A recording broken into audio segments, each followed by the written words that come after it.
Les gars, j'ai jamais été autant hypé pour vous faire une vidéo. Les stablecoins sont en train de devenir une monnaie légale aux États-Unis. C'est historique, c'est de la même importance que l'accord de Bretton Woods pour ceux qu'on la rêve. Dans cette vidéo, on va venir tout décortiquer sur les récentes news. Qu'est-ce que le Genius Act et le plan caché de Scott Brinson, donc le cerveau derrière Trump. Ce que j'ai découvert est totalement fou et je vais tout vous partager dans cette vidéo et bien comprendre tous les enjeux de cette vidéo. Les amis, c'est s'assurer d'anticiper des grosses opportunités long terme sur le marché crypto. Donc reste bien jusqu'au bout de cette vidéo pour tout comprendre. Je pense que c'est sûrement l'une des vidéos les plus importantes sur cette chaîne.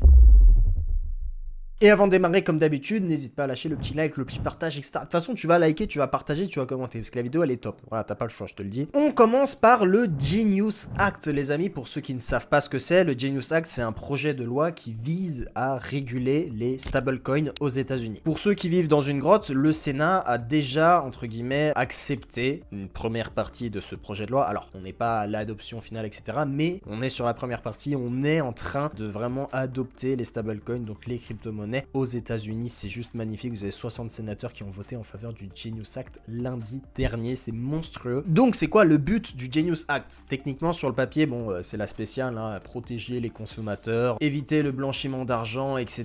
Blablabla, waf waf waf. Bref, vous connaissez la chanson. Mais la vraie raison, elle est ailleurs. Elle est un peu plus cachée et enfouie. Vous le savez, quand je vois ce genre de news, j'aime bien creuser pour essayer de comprendre qu'est-ce qui se cache derrière et ce que j'ai découvert là. C'est une folie. Donc, j'ai regardé le texte de loi du Genius Act et l'un des co-auteurs qui a écrit ce texte de loi n'est ni plus ni moins que Bill Hagerty. Regardez, les amis, je vous invite à... Bon, ça dure 1 minute 30, je vais pas vous la mettre là, mais regardez la vidéo de Bill Hagerty sur Forbes Breaking News pour ceux qui captent l'anglais. Le but final de cette loi, Genius Act, c'est en gros renforcer la domination du dollar. Vous le savez, à l'heure actuelle, dans le monde, l'économie tourne encore autour du dollar, bien qu'on ait une grosse dédollarisation qui est en cours. Et la dédollarisation, vous devriez tous savoir ce que c'est à l'heure actuelle, si vous suivez ma chaîne, pour ceux qui ne savent pas, c'est le fait que tous les pays dans le monde utilisent de moins en moins le dollar, essayent de se détacher du dollar et du contrôle entre guillemets des États-Unis. Vous avez par exemple l'Arabie Saoudite qui vend aujourd'hui son pétrole, enfin une partie de son pétrole en yuan chinois. Et comme on va le voir juste après dans cette vidéo, il faut comprendre en fait que les États-Unis, les Américains à l'heure actuelle, financent essentiellement en vendant une partie de leurs dettes aux étrangers. Donc le train de vie du citoyen américain lambda dépend grandement de la demande du dollar par rapport aux pays étrangers. Donc en fait, le but des États-Unis, c'est que le dollar soit attrayant pour les pays étrangers, pour qu'ils achètent du dollar et qu'ils rachètent la dette américaine, ce qui finance le train de vie. Vous avez compris. Mais ce qui est fou, du coup, avec ce que j'ai lu sur le Genius Act, c'est que ce gros deal qui se fait autour des stablecoins, et ça pourrait révolutionner cette demande pour le dollar, et je vais vous expliquer comment. Je vous apprends rien aujourd'hui, les principaux acteurs des stablecoins, vous avez Circle avec l'USDC et Tether avec l'USDT, qui sont les deux gros mastodontes des stablecoins. Et le stablecoin est basé sur le dollar, ok? Donc un USDT égale plus ou moins $1, un USDC égale plus ou moins $1.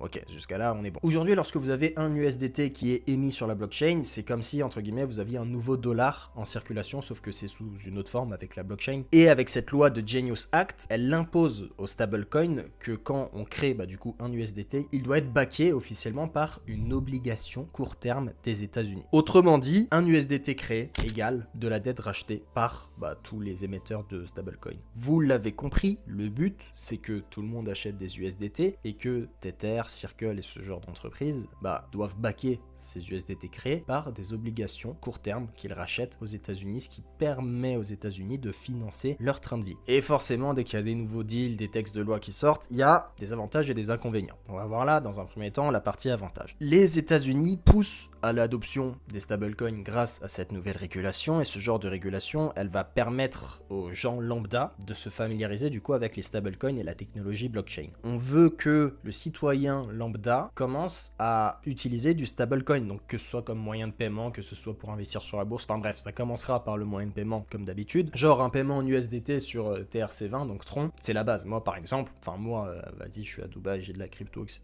Et je fais des deals avec des mecs en crypto, donc je fais généralement ça. Mais pour que vous puissiez comprendre la puissance, et c'est pour ça que c'est quasi sûr que ça va être adopté. Je vous disais dans une de mes vidéos, les crypto-monnaies faut faire aux banques ce que les emails ont fait au secteur postal. Et en fait, là, on y est. Parce que les gars, aujourd'hui, je le dis encore et je le répète, si je veux envoyer par exemple de l'argent à mes parents ou quoi que ce soit, j'envoie de l'USDT, poteau sur TRC20, dans la minute ils reçoivent l'argent, il n'y a pas de frais, il n'y a pas de tiers, il n'y a pas de banque, il y a pas de... Enfin, il y a des frais, ils sont minimes les gars, mais l'argent est envoyé directement, on me demande pas de justificatif, on me demande pas des... Il n'y a pas de plafond, il n'y a rien du tout. Enfin bref les gars, c'est une folie. Et quand vous comparez ça à l'heure actuelle au système bancaire classique, par exemple le système Swift, si tu veux envoyer de l'argent à quelqu'un à l'étranger par exemple, déjà tu dois l'ajouter en bénéficiaire, ça prend 24 heures, c'est chiant, c'est long. Quand tu vas envoyer de l'argent, en fonction de la somme que tu vas envoyer, on va te demander des justificatifs, tu vas devoir trouver le BIC, le Swift, le Liban, le RIB, enfin tu dois rentrer tous les trucs, c'est casse-couille, c'est long, ça prend 24 heures pour qu'ils reçoivent l'argent à l'étranger, en plus il y a des frais de bâtard. Donc rien que pour ça, vous devez comprendre la puissance des stablecoins et les gens, quand ils vont commencer à l'utiliser, vont le comprendre. Et c'est pour ça que je dis oui à cette loi, le Genius Act, pour réguler les stablecoins, parce que du coup ça va être fortement adopté par monsieur, madame, tout le monde, parce que quand tout le monde aura un petit compte crypto, croyez-moi que plus personne va envoyer de virements via Swift, etc. ou ce genre de conneries. Et du coup, en parlant de ça, qui est la première étape, commencer à habituer les gens à utiliser les stablecoins comme moyen de paiement, et ça ouvre la porte à plein d'autres choses, par exemple la finance décentralisée. Je pense que ceux qui regardent la vidéo ne l'utilisent pas tous, peut-être que vous avez déjà entendu parler de la DeFi, mais c'est juste une folie pure et dure. Ça permettra aux gens, par exemple, d'emprunter de l'argent grâce aux stablecoins, simplement, sans passer par les banques. Ça permettra aux gens de stacker des cryptos, donc toucher des intérêts, sans que la banque t'assassine sur les frais ou des taux d'intérêt tout pourris. Ça permettra de trader, investir, enfin bref, ça ouvre la porte à énormément de choses. La finance décentralisée, c'est simplement le monde de la finance comme vous le connaissez aujourd'hui, mais sans la banque. Et du coup, la banque, elle se gave sur nous, il y a des frais, il y a des lois, il y a des régulations, il y a des justificatifs dans tous les sens, et il n'y a pas ça avec la finance décentralisée. Et pour ça, il faut juste des stablecoins. Donc quand tout le monde en aura, ça va pousser l'adoption à une vitesse, je pense que vous n'avez même pas idée. Et pour rester équilibré,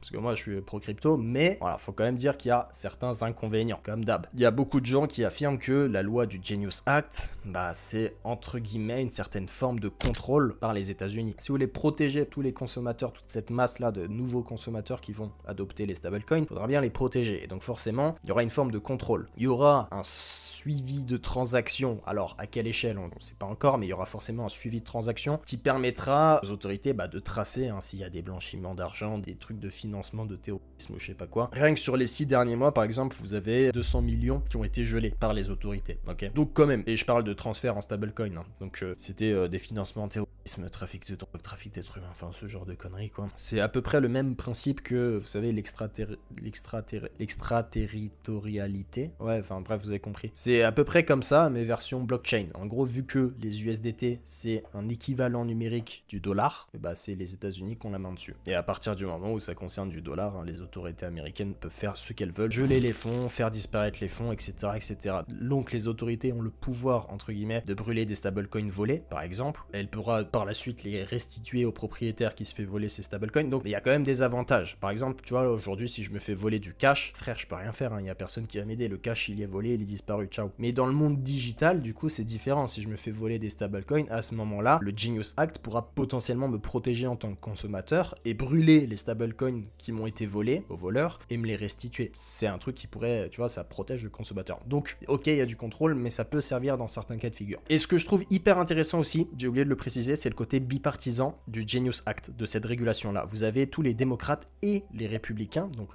comme si c'était la droite et la gauche en France, quoi. Les deux côtés ont voté ensemble pour le Genius Act. Et ça montre que même si la prochaine administration, donc après Trump, change de camp, si on passe des démocrates aux républicains ou des républicains aux démocrates, dans tous les cas, on s'en fout parce que les deux veulent ce Genius Act. Donc ça restera gravé, voilà, c'est dans l'ADN des États-Unis. Donc ça, c'est cool. Donc bref, vous avez compris que le Genius Act, ça va ouvrir la voie des stablecoins aux États-Unis et dans le monde entier. Enfin bref, ça va pousser l'adoption. Je vous parlais de Scott Bresson, qui est le cerveau caché derrière Trump. Et Scott Bresson, les gars, son plan est juste magnifique et c'est là où j'en viens. Le vrai plan caché de Trump par Scott Bresson, il est juste fou et il a fait des déclarations juste ouf. On a une étude du département du Trésor américain qui affirme que les stablecoins, les gars, pourraient créer jusqu'à 2000 milliards de dollars de demandes d'ici 2030, donc d'ici 5 ans. 2000 milliards. Aujourd'hui, pour que vous puissiez vous rendre compte, le marché des stablecoins, ça pèse 250 milliards de dollars. Et là, on parle de 2000 milliards de dollars de demandes grâce à cette loi. Donc c'est d'ici 2030, en 5 ans. C'est pas mal. Et là, je vous parle du scénario le plus tranquille. C'est pas je suis euphorique ou quoi que ce soit, c'est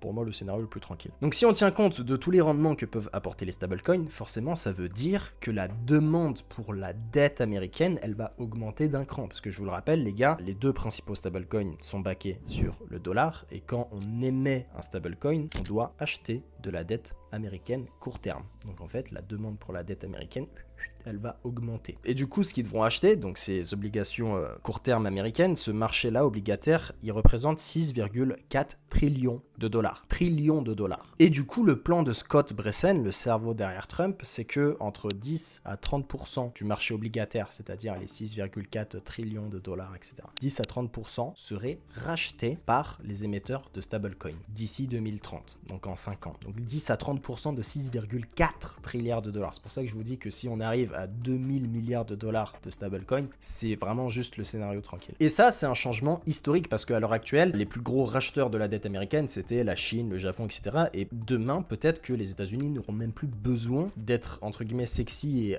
attrayants pour les investisseurs et les pays étrangers parce qu'ils auront les émetteurs de stablecoin qui rachèteront toutes leurs dettes. Et là, vous comprenez pourquoi on est dans la guerre commerciale, les tarifs douaniers, pourquoi c'est juste un gros bordel géopolitique en ce moment. Parce que cette histoire de tarifs douaniers, c'est juste un écran de fumée, les gars. C'est pour vous enfumer la gueule complet. Quand vous voyez 50% imposés à l'Union Européenne, etc. En fait, toutes ces news-là, on s'en bat les couilles. Ce qui est important, c'est de comprendre ce plan-là du Genius Act. Si le plan de Scott Bessent fonctionne, le plan, je vous le rappelle, pour ceux qui ont du mal à suivre, pour émettre un stablecoin, il faut une partie de dette obligataire court terme des États-Unis. C'est-à-dire que si il y a une adoption des stablecoins, les émetteurs qui émettent le stablecoin, ils vont devoir acheter de plus en plus la dette américaine. Donc si le plan de Scott Bessent fonctionne, les États-Unis n'auront plus besoin que des pays étrangers financent leur dette et rachètent la dette. Les émetteurs de stablecoin, donc Circle, Tether, on aura juste besoin d'eux, les gars. C'est eux qui vont racheter la dette américaine et financer les États-Unis, en gros. Et c'est pourquoi Trump fait genre la girouette avec les tarifs douaniers. C'est pour ça qu'il y a tout ce bordel en ce moment, les gars. On change complètement la stratégie commerciale des États-Unis et tous les accords qu'elle a connus. Et là, je vous parle de Circle, Tether, etc. Mais il n'y aura pas que eux dans la danse. On parle des deux plus gros mastodontes qui sont actuellement en place. Lisez les news, les gars. Guerre de stablecoin, JP Morgan, Bank of America, Citigroup veulent lancer leur propre crypto. Tout le monde veut commencer à émettre du stablecoin. Toutes les plus grosses banques aux États-Unis,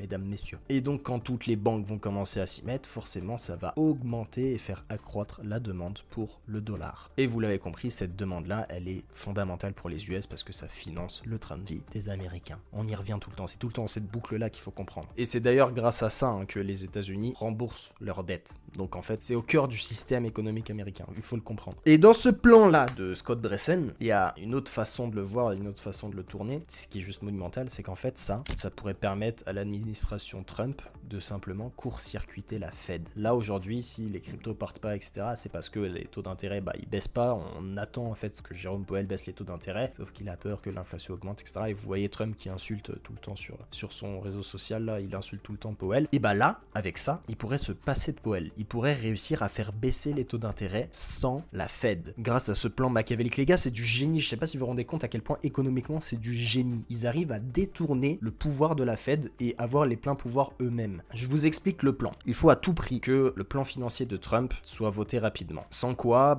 les États-Unis pourraient manquer de liquidité d'ici fin août. Et qui dit que les États-Unis ont besoin de liquidité, dit que forcément ils vont emprunter et leur dette va augmenter. Jusqu'à là, vous me suivez. Du coup, les États-Unis se retrouveraient encore dans ce truc-là d'augmenter le plafond de la dette, qui est déjà très haut, je vous le rappelle. Là, Trump demande à l'augmenter encore un peu, il pousse vraiment le bouchon jusqu'au bout. Et forcément, vous avez certains politiciens qui freinent le projet de Trump, qui disent « Ah, poto, frérot, le plafond de la dette, il est comme ça, tu veux le augmenter, t'es fou. » Et ces gens-là qui freinent actuellement le plan financier de Trump, on les appelle les Freedom Caucus. Retenez le blaze, il pourra vous servir un jour dans votre vie. En gros, c'est les politiciens les plus conservateurs aux États-Unis, etc. Bref, ces mecs-là, ils sont dans le camp de Trump, mais ils veulent des garanties solides en échange de leur vote. Et Trump, le but, c'est que il vote rapidement, parce que sinon, il arrive à court de liquidité en août. Vous comprenez. Je vous explique rapidement la mécanique. Trump, il veut réduire aux États-Unis les taxes et les impôts.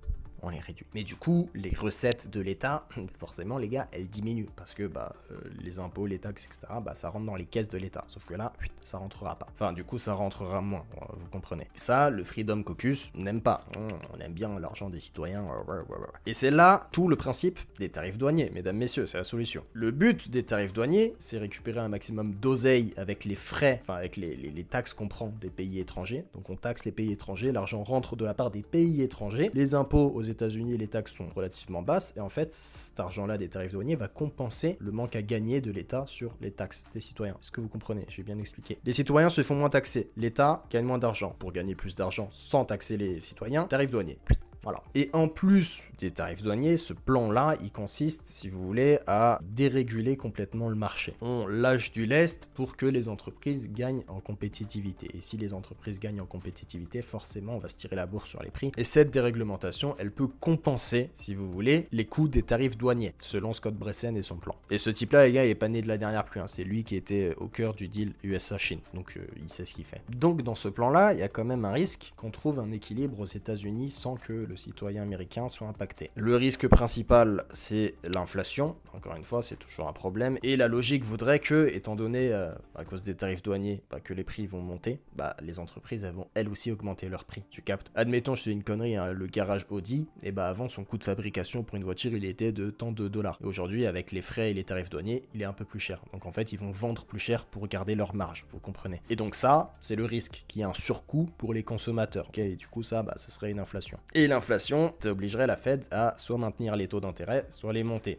Et ça, nous, dans la crypto, on n'aime pas. Donc ça, c'est ce que voudrait la logique. Donc en fait, toute cette connerie de tarifs douaniers, ça va se répercuter sur les citoyens américains. C'est ce que tout le monde pense. Sauf qu'en réalité, les gars, la confiance des consommateurs aujourd'hui aux États-Unis, c'est la plus basse. Regardez juste les datas, hein, confiance des consommateurs, on est au plus bas. Les consommateurs n'ont plus, mais du tout confiance. Donc ils achètent de moins en moins. Et si on est déjà dans un contexte où les consommateurs achètent pas du tout, les entreprises, poto, elles vont pas commencer à monter pour garder la même marge. Elles vont se regarder, elles vont se dire, bon les gars, on n'a plus de clients, je pense qu'on va s'asseoir sur cette marge là qu'on avait et on va pas monter les tarots. Donc en fait, il n'y aurait pas d'inflation, pas d'impact sur les citoyens américains et les États-Unis. Voilà, ils font des thunes grâce aux tarifs douaniers. Ça, c'est la mécanique et le plan de Scott Bresson. Je récapitule pour que vous puissiez comprendre l'idée. Les tarifs douaniers permettent au gouvernement américain d'avoir de l'argent pour financer le plan de Trump. Ok. Les entreprises américaines, ça va se répercuter sur elles, ces putains de tarifs douaniers. Sauf que elles, est-ce qu'elles vont vraiment augmenter les prix, étant donné que la confiance des consommateurs est au plus bas et que personne n'achète? Il y a un monde où c'est non. Et le pari de l'équipe de Trump, c'est de se dire que les entreprises américaines ne vont pas augmenter les prix, il n'y aura pas d'inflation, pas d'impact sur le citoyen américain, et que c'est les entreprises qui vont devoir supporter les tarifs douaniers de Trump. Et la magie ne s'arrête pas là, les amis. Le plus dingue dans toute cette histoire, rappelez-vous, c'est qu'avec le Genius Act, il y a des milliers, des millions et des milliards de dollars qui vont être émis. Et du coup, quand Scott Bresson présentait son plan, les sénateurs, ils ont dit, poto, tu vas faire quoi de tout cet argent-là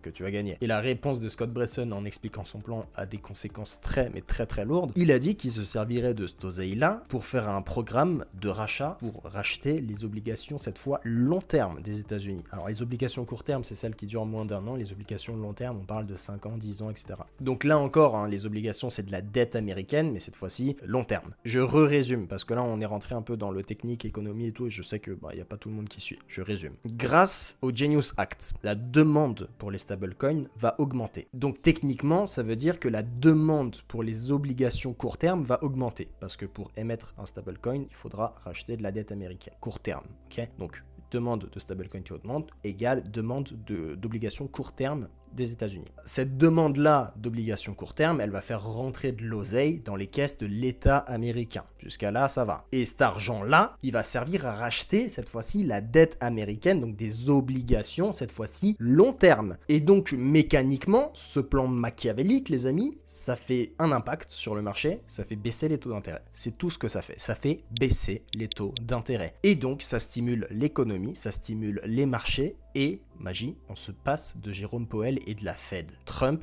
ne dépendra plus de Jérôme Powell, là, le vieux schnock qui veut pas baisser les taux d'intérêt. Et avec ce plan du Genius Act, il pourrait faire baisser les taux d'intérêt aux États-Unis sans Jérôme Powell et la Fed. C'est du génie, c'est Genius Act. Le gouvernement américain pourrait contourner le pouvoir de Jérôme Powell et de la Fed sur les taux d'intérêt grâce à ça, grâce à ce mécanisme économique. C'est de la folie pure et dure. Et du coup, il y a cette fracture entre la Réserve fédérale américaine et l'administration Trump. Ça commence vraiment, là, c'est une bataille. Et à terme, si ce plan fonctionne, encore une fois, c'est si ce plan fonctionne, à terme, on pourrait vraiment se passer de la Fed, du coup, elle servirait plus à rien. Et je dis pas que ça va arriver cette année, hein, ça peut peut-être arriver dans 5-10 ans, enfin bref, on sait pas. Mais quand on connecte tous les points et les mécanismes que Scott Bresson veut mettre en place avec ce plan du Genius Act, c'est totalement possible, c'est totalement envisageable ce scénario. Et du coup, ça nous amène à cette grande question, quel est l'impact pour nos cryptos, Romain? Et bah pour vous la faire courte, ça me rend hyper optimiste pour le second semestre 2025. Tout dépendra forcément de la capacité de l'administration de Trump à réussir le plan de Scott Bresson. Si le plan réussit, c'est masterclass. Les tarifs douaniers servent à financer les dépenses de Trump. La déréglementation pour compenser les tarifs douaniers, la croissance des stablecoins avec le Genius Act qui vient d'être adopté, et les rachats d'obligations pour stabiliser la demande du marché obligataire pendant cette période de transition. Parce que là, on switch totalement de stratégie commerciale. Et si les stablecoins rapportent effectivement plus de 2000 milliards de dollars d'ici 2030, c'est fusé pour le marché crypto et potentiellement plus de bear market. Voilà. Et c'est exactement pour cette raison que le BTC a cassé son ancien ATH récemment. C'est sur cette news du Genius Act. Ok, donc comprenez les fondamentaux et tous les mécanismes en fait qui se cachent derrière cette nouvelle réglementation du Genius Act. Donc dans un contexte favorable, c'est vraiment ciao, salam, on peut dire au revoir à la récession 2025 dont les gens ont eu si peur. Mais encore une fois, attention, warning, toujours les warnings les gars, parce que si le plan de Trump il marche pas, voilà, là c'est la merde. La récession pourrait arriver en 2026, bear market, le marché qui se casse la gueule, etc. Mais avant ça, peut-être que le marché, là, à l'heure actuelle, va anticiper avec le Genius Act que le plan de Trump soit un succès, ça veut dire qu'on peut potentiellement arriver à cette fin de cycle avec un nouvel ATH sur le Bitcoin, les altcoins qui commencent à partir, donc tout le marché qui part, mais seulement en anticipant le succès du plan de Trump. Mais si ça marche pas, 2026, bear market, récession, ciao, bye bye. Donc voilà, c'est pas pour vous faire peur, mais pour l'instant, les gars, on est sur le bon chemin avec ce plan-là du Genius Act de la part de Trump et le cerveau derrière qui est Scott Bresson. Et si tout ça t'intéresse, je t'invite encore une fois à t'abonner à cette chaîne où je te fais du contenu de ce type un peu tous les jours. Je fais 3-4 vidéos par semaine. J'essaie les gars d'en faire un maximum. Et pour ceux qui veulent être tenus au courant de toutes les actualités en temps et en heure, c'est directement sur mon Telegram public les amis où je poste pas mal de choses. Je poste également des calls quand je vends mes cryptos, quand j'achète, quand je recharge. Je vous poste des plans un peu crypto tous les jours sur ce canal qui est gratuit et public. Je vous mets le lien directement dans la description. Et pour tous ceux qui demandent, oui, j'ai un canal privé où je partage vraiment là tous mes calls. Le canal privé, il faudra me contacter déjà sur ce canal public. Donc vous le retrouverez en description. Vous pouvez directement le rejoindre et m'envoyer un message là-bas pour ceux qui veulent rentrer dans le groupe privé qui est gratuit, je le répète. C'est tout pour moi les amis, j'espère que vous avez kiffé cette vidéo. N'hésitez pas à la partager à tous vos potes qui sont un peu nuls en économie et qui comprennent pas pourquoi le Bitcoin a pété un nouvel ATH. Tout s'explique grâce à cette news et le plan derrière est juste monumental les amis. C'était Romain pour cette vidéo, j'espère que vous avez kiffé. Bisous à tous, ciao.